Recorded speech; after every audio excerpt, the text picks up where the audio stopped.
kati naffe kwe kusalawo Saddaaka eyo keri nti ya muwendo etugiwa minisita kuba tulaba kyekirabo ekyomuwendo kyetusobola okumuwa. Nga buli olunaku olukya abantu abeegwanyiza okukulembera mu bifo ebyenjawulo bafeffetta obulumbalonzi n'abalonzi bongeddemu obukodyo bw'okuwagira abo be baagala. Omubaka akiikirira Mukono North Ronald Kibuule bw'abadde ku kyalo Nkokya abalonzi bazimbye akayumba keefaananyizaako essabo era wano bamutonedde endiga ne bamukwasirizaako n'effumu ko n'engabo atalage bulungi.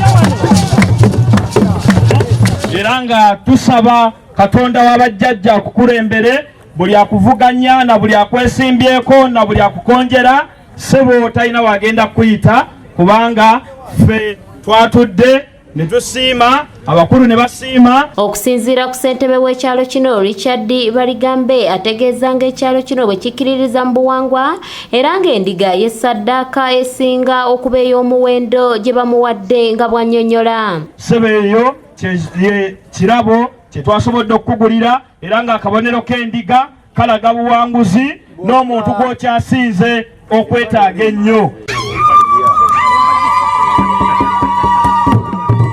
Kibuule bw'avudde wano yeeyongeddeyo ng'atalaaza ebyalo okulinaalya Nsaazi, Kituba, Kiboobako n'ebirala mu nkola ya ssaayansi kyalo ku kyalo nga bw'aperereza abalonzi okumuzza mu paalamenti ng'agamba nti asobola okubasakira amasannyalaze okulaba nga gabuna buli kyalo ko n'amazzi nga bwe yabitandikako. Omulimu gwonna ziyinza okufikka twagala zigabanya mu Mukono North tulabe ebitundu nga konna ebibulamu Luwunga, Buyuki ekisinga ziri muno mu Mpoma ne Mabuyye mpulidde balinayo obwetaavu nengenda kusoosowaza nnyo Nkooki.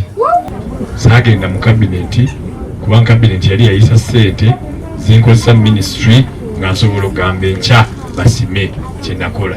Babatuuze basabe Minisita Kibuule ebibaluma omuli obutabeebuuzaako n'asalawo obusazi newankubadde nga kubeera kusalawo kwa kibiina wabula abatuuze baagala beebuuzibwengako so si kubasalirangawo mu buli nsonga.